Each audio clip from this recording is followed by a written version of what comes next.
नमस्कार, महाराष्ट्र T24 में मैं मनीष टिमरे आप सभी का स्वागत करता हूं। आइए नजर डालते हैं आज की देश की बड़ी खबरों की ओर। कांग्रेस के राष्ट्रीय अध्यक्ष मल्लिकार्जुन खड़गे एक बार फिर अपने बयान को लेकर विवादों में घिर गए हैं।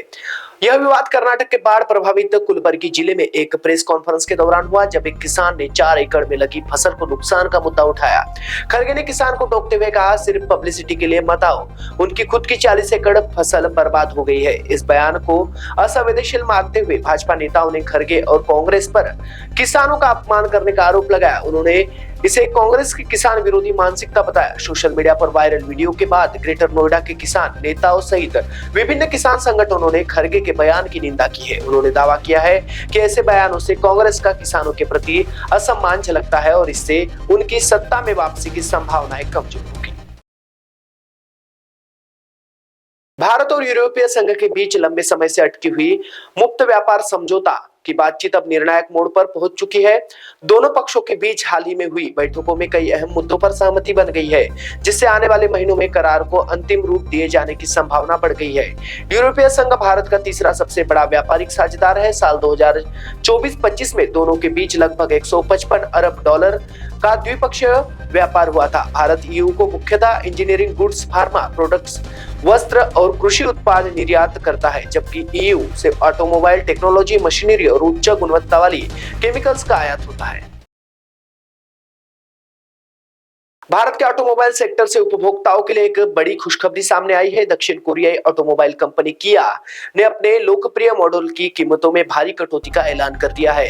यह फैसला सरकार द्वारा कुछ सेगमेंट की गाड़ियों पर जीएसटी स्लैब और कंपेंसेशन सेस में बदलाव किए जाने के बाद आया है। नए नियमों के मुताबिक एसयूवीएस की परिभाषा में बदलाव किया गया है। पहले जिन गाड़ियों को एसयूवी श्रेणी में रखा जाता था और जिन पर अधिक टैक्स लगता था, उनमें अब राहत दी गई है। किया मोटर्स ने तुरंत इसका लाभ ग्राहकों तक पहुंचाने का फैसला किया है। कंपनी ने अपनी टॉप सेलिंग कारों जैसे कि सेल्टोस, सोनेट कीमतों में 20,000 रुपए से लेकर 2 लाख रुपए तक की कटौती की है। भारत की राजधानी दिल्ली में वायु प्रदूषण का स्तर लगातार बढ़ रहा है और अब यह खतरनाक श्रेणी में पहुंच गया है। प्रदूषण की वजह से राजधानी वासियों के लिए स्वास्थ्य संबंधी गंभीर जोखिम उत्पन्न हो गया है। केंद्रीय प्रदूषण नियंत्रण बोर्ड और दिल्ली सरकार के आंकड़ों के मुताबिक सुबह से ही AQI 450 के पार दर्ज किया गया है, जबकि WHO का सुरक्षित स्तर 50 से भी कम माना जाता है। विशेषज्ञों का कहना है कि इसे बढ़ते प्रदूषण का मुख्य कारण वाहनों का अत्यधिक धुआं, निर्माण कार्यों से निकलने वाली धूल, औद्योगिक उत्सर्जन और पड़ोसी राज्यों से आने वाला धुआं है। इसके अलावा इस मौसम में हवा की गति कम होने और तापमान में गिरावट के कारण प्रदूषक हवा में लंबे समय तक बने रहते हैं, जिससे स्थिति और गंभीर हो जाती है। सुप्रीम कोर्ट ने सोमवार को बिहार चुनाव से पहले मतदाताओं के स्पेशल इंटेंसिव रिवीजन प्रक्रिया को लेकर एक बड़ा फैसला सुनाया है।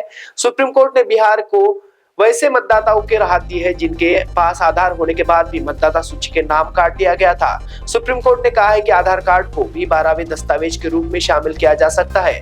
बिहार चुनाव से पहले कांग्रेस नेता राहुल गांधी और आरजेडी के सीएम तेजस्वी यादव ने इस मुद्दे को खूब तुल दिया था। महागठबंधन ने दावा किया है कि चुनाव आयोग के इस फैसले से कई लोगों का नाम मतदाता सूची से बाहर हो गया है। आज की देश की महत्वपूर्ण खबरों में बस इतना ही। अधिक जानकारी के लिए देखते रहिए महाराष्ट्र T24।